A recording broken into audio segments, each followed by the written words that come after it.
Hello, everyone, and welcome to another episode of Coffee with Carl. I'm your host, Carl Zellner, one of the attorneys here with Anderson Business Advisors. And today I want to talk about when you may or may not need a limited partnership. Should be a relatively short video just because we don't tend to use them very often.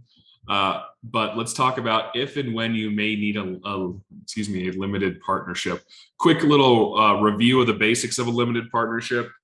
A limited partnership, there's two types of partners in a limited partnership. There is a limited partner and there is a general partner. The general partner of a limited partnership is a bit troublesome in the fact that the general partner, if the limited partnership cannot fulfill its debts, the general partner can be wholly responsible for them.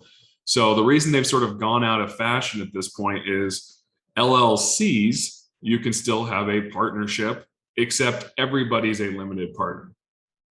So for the most part, we don't use them very much anymore because the general partner is sort of an unnecessary burden to put on the partnership when you could just have an LLC taxed as a partnership. There's nothing wrong with having them. Most times these days I see them when we're talking about, there's still some syndicators who use them over LLCs, which is fine.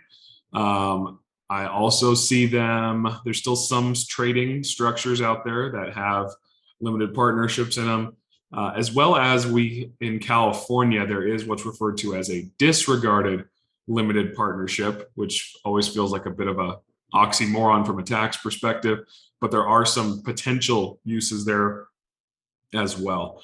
Other than that, for the most part, what I'm looking at is if somebody needs a partnership set up, I tend to look at an LLC taxed as a partnership.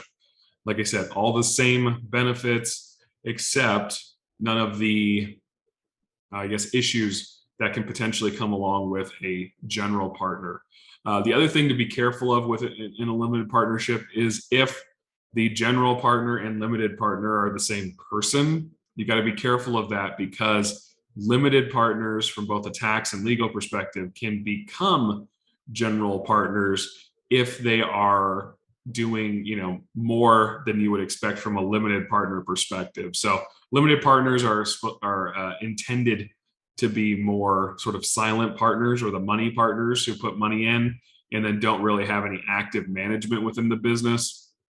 So it's pretty common for us to get clients that have come to us, try to do their own thing, use the limited partnership. And once we start analyzing their situation, seeing that they've actually done much of the management activities. So actually they, instead of being a limited partner within their own business, they probably, if push came to shove, would be a general partner, which, like as I mentioned, can be a real bummer. So like I said, limited usage out there these days, but for the most part, I would just use an LLC tax as a partnership. So until next time, thank you. Thanks for joining me for another episode. As always, take advantage of all of our free content out there. Clint's YouTube channel, our General Anderson YouTube channel, Toby's Tax Tuesday, Michael's, certainly all the living trust information, as well as how to hold meetings and minutes and things like that. So yeah, please keep taking advantage of all of our free content out there. And until next time, we'll catch you later. Thanks, everyone.